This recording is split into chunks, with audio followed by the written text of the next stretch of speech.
Hello guys, അപ്പോൾ ഇന്ന് കോളേജിൽ കുറച്ച് പരിപാടിയൊക്കെ ഉണ്ടായിട്ടോ. അപ്പോൾ ഞാനും പഞ്ചൊന്ന് നേരത്തെ എത്തി. അപ്പോൾ നേരത്തെ കോളേജിൽ കയറേണ്ട വിചാരിച്ച് നമ്മൾ വയലേക്ക് കറങ്ങാൻ പോയിട്ടോ. അവസാനം കറങ്ങി അവസാനം നമ്മൾ കോളേജിന് മുമ്പിൽ തന്നെ എത്തിട്ടോ. ഈ കോളേജിൽ നിന്ന് ഞങ്ങൾക്കൊരു മോചനമല്ല, എപ്പോഴേക്ക് കിട്ടിയാലും കോളേജാണ്.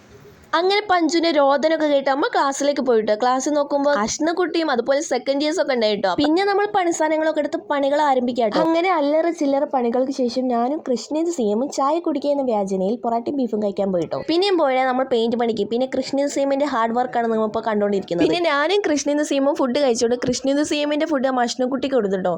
പിന്നെയാണെങ്കിൽ കൃഷ്ണേന്ദ് സിഎം തൊള്ളവർക്ക്. അത് കഴിഞ്ഞപ്പോൾ ഞാനും തൊള്ളർന്നു കഴിച്ചു. എന്താണെന്നറിയില്ല, പൊറാട്ടയും ബീഫൊക്കെ പെട്ടെന്ന് ഡൈജസ്റ്റ് ആയ പോലെ ഉണ്ടായിരുന്നു. അതുകൊണ്ട് ഞാനും തിന്നടാ ഒരു ഉരുള. അങ്ങനെ അതൊക്കെ തിന്നോണ്ടിരിക്കുമ്പോഴാണ് ഫിദന്റെ പ്ലേറ്റിൽ ഒരു സംഭവം കണ്ടത്.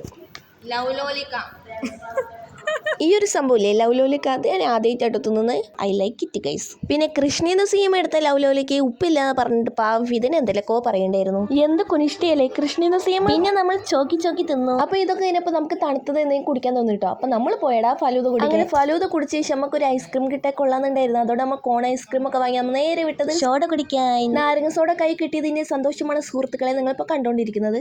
അങ്ങനെ സോഡ കുടിച്ച ശേഷം നമ്മൾ അവിടെ നിന്ന് പോവാണ് ഗൈസ്. അങ്ങനെ ബസ്സിൽ കയറിയപ്പോഴാണ് നമ്മുടെ കൃഷ്ണേന്ദ് സിഎമ്മിന്റെ മമ്മിനെ കാണുന്നത്. അപ്പോൾ നമ്മുടെ കൃഷ്ണേന്ദ് സിഎമ്മിന്റെ മമ്മി ടാറ്റയ്ക്ക് തന്ന്. അപ്പോൾ ഇന്ന് ഇത്രയേ ഉള്ളൂ, ബാക്കി കഥ നാളെ. അപ്പോൾ ബൈ.